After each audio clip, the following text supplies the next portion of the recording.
নির্বাচন হওয়ার আগে থেকে একটি গান ভাইরাল হচ্ছে সোশ্যাল মিডিয়ায়, মাতচোর মাতচোর। হ্যাঁ, ভাঙড় বিধানসভা কেন্দ্রের তৃণমূল প্রার্থীর উদ্দেশ্যে এমনই গান করা হয়েছে। আর এই গানকে কেন্দ্র করে রীতিমতো যেখানে ভোট গণনা চলছে ভাঙড় বিধানসভার, সেখানে কর্মীরা কিন্তু মাতচোর মাতচোর গানগুলো তারা উৎসব করছেন। কারণ নওশাদ সিদ্দিকী এখনো পর্যন্ত তৃণমূল কংগ্রেসের যিনি প্রার্থী রয়েছেন তার থেকে 49,000 ভোটে এগিয়ে রয়েছেন। এবং শওকত মোল্লার উদ্দেশ্যে কি বলছেন ভাঙড়ের বাসিন্দারা, আইএসএফের কর্মীরা, দেখুন। 14 রাউন্ড চলছে, সেই রাউন্ডে 49,000 ভোটে এখনো পর্যন্ত লিড দিচ্ছেন নওশাদ সিদ্দিকী। ভাঙড়বাসী কি বলবে? দেখেন, ভাঙড়বাসীকে অসংখ্য অসংখ্য ধন্যবাদ জানায় যে ভাঙড়বাসী টাকার লোভকে দূরে রেখে সম্প্রীতির গড়ার জন্য এবং ভাঙড়ের যে কয়েকটা মায়ের কোল খালি করেছে, আমরা সেখান থেকে মানুষকে কল দিয়েছিলাম যে নটোরিয়াস ক্রিমিনালের নেতৃত্বে ভাঙড়ের কয়েকটা মায়ের কোল খালি হয়েছিল। সেই নটোরিয়াস ক্রিমিনালকে ভাঙড়বাসীর দায়িত্ব দেওয়া হয়েছিল উৎখাত করার জন্য। তারা যেভাবে আমাদের সঙ্গ দিয়েছেন বা খাম চিহ্নের প্রতীকে আস্থা রেখেছেন, আমি সর্বপ্রথম ভাঙড়বাসীকে অসংখ্য অসংখ্য ধন্যবাদ জানাচ্ছি। তো রাউন্ড বাকি আছে, এখনো গণনা হবে, তাও কত ভোটে? নামটা নওশাদ সিদ্দিকী, ভাইটা হচ্ছে আব্বাস সিদ্দিকীর ছোট ভাই। যেখানে দাঁড়ায় সেখানে ইতিহাস তৈরি হয়ে যায়। সেই জায়গায় ক্যানিংয়ের কিছু মাতচোর, কিছু গাঁজাখোর তিনি আন্দাজ করতে পারেননি, ঝুঁকি নিয়ে ভাঙড়ের যুবকদের সঙ্গে লেগেছিল। ভাঙড়ের যুবকরা এমন কায়দায় তানাকে ফেলে দিয়েছে, 14 রাউন্ড গণনা শেষ হলো না, এখান থেকে লেজ গুটিয়ে পালিয়েছে। ওই নোটোরিয়াস ক্রিমিনাল জানাকে মুখ্যমন্ত্রী এখানে বলেছিল যে আমি জোর করে ভাঙড়ে দাঁড়ে করেছি, সেই শওকত মোল্লা কয়েক মিনিট আগে এখান থেকে লেজ গুটিয়ে পালিয়ে গেছে। এবং অভিষেক ব্যানার্জি উভয় গেলেন, ভাঙড়ে গেলেন, বলেন ভাঙড় শওকত মোল্লার কাছে, কিন্তু ভোটের অঙ্ক তো অন্য কথা বলছে নওশাদ।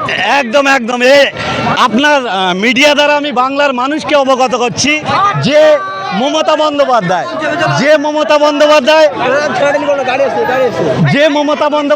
8 তারিখই বলেছিলেন যে আমি শওকতকে এখানে জোর করে ক্যান্ডিডেট করেছি। অন্যদিকে 25 তারিখে তানার ভাইপো বা ছেলে তিনি এসে বলেছিলেন যে শওকত মোল্লা 1 বছর আগে জানিয়ে দিয়েছিল ভাঙড়ে তিনি দাঁড়াবেন।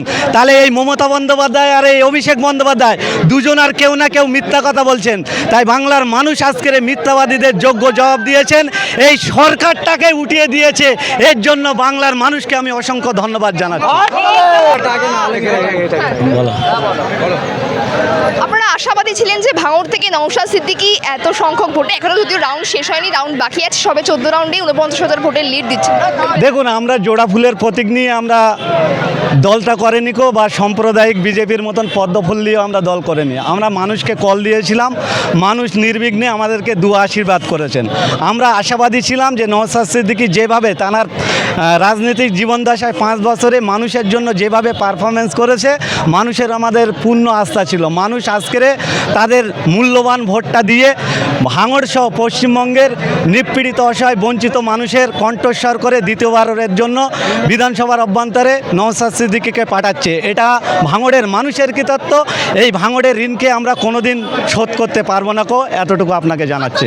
পশ্চিমবঙ্গে দেখতে পাচ্ছি যে গেরুয়া ঝড় উঠছে, এখন অবধি গণনা চলছে, এবং ভাঙড় সেইখান জায়গায় ভাঙড় মিনাখা দু জায়গায় ইন্ডিয়ান সেকুলার ফ্রন্টের প্রার্থী হয়েছে। দেখেন এই যে গেরুয়া ঝড় উঠছে কেন, আজকের মমতা বন্দ্যোপাধ্যায় এমন একটা কালচার রাজ্য রাজনীতিতে করে দিয়েছে, হিন্দু মুসলিমের মধ্যে ডিভাইডেড করে দিয়েছে। আজকের বাংলার মানুষকে অতুষ্ট করে তুলেছিল।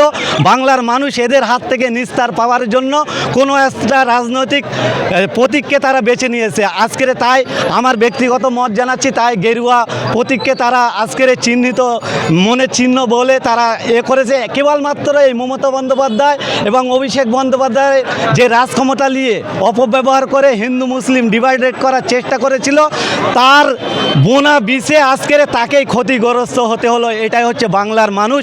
বাংলার মানুষ চোখ রাঙানোকে পছন্দ করে না। বাংলার মানুষ সম্প্রীতি বজায় রাখার জন্য এবং ডেভেলপকে আনার জন্য তারা এই সিদ্ধান্ত নিয়েছে। আমি বাংলার মানুষকে অসংখ্য অসংখ্য ধন্যবাদ জানাচ্ছি।